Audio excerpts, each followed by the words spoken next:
Hello বন্ধুরা, আজকে আমি করব লোটে মাছ।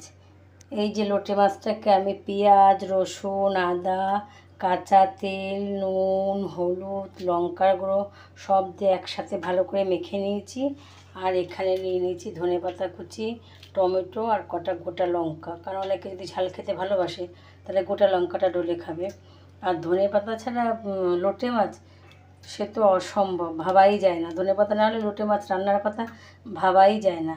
এখন কড়াইতে আমি তেল দিয়ে দিয়েছি, তেলটা গরম হয়ে গেছে। একটু কালো জিরে ফোড়ন দেবো।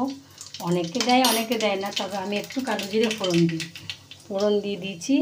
এবার মেখে রাখা মাছটাকে কড়াইয়ের মধ্যে ঢেলে দেবো। সব দিয়ে মেখে রাখা মাছটাকে কড়াইয়ের মধ্যে ঢেলে দিলাম। আর দিয়ে দেবো সঙ্গে গোটা কাঁচা লঙ্কা কটা, আর দিয়ে দেবো টমেটো কুচি, দিয়ে ভালো করে নেড়ে চেড়ে নেব। ভালো করে নেড়ে চেড়ে নেব, একদম নেড়ে চেড়ে। এটা আগুনটা প্রথম দিকে একটু বাড়িয়ে দেবো, পরে হালকা করে কমিয়ে ঢাকা দিয়ে রেখে দেবো। কারণ আগুন জোরে দিলে ভালো হয় না, ওই জন্য কী করবো, এই যে আগুনটাকে কমিয়ে দেবো। আর লাস্টে নামানোর আগে ধনেপাতা দিয়ে নামিয়ে ফেলবো। এইভাবে আপনারা ধনেপাতা করে খেয়ে দেখবেন, দারুণ লাগে।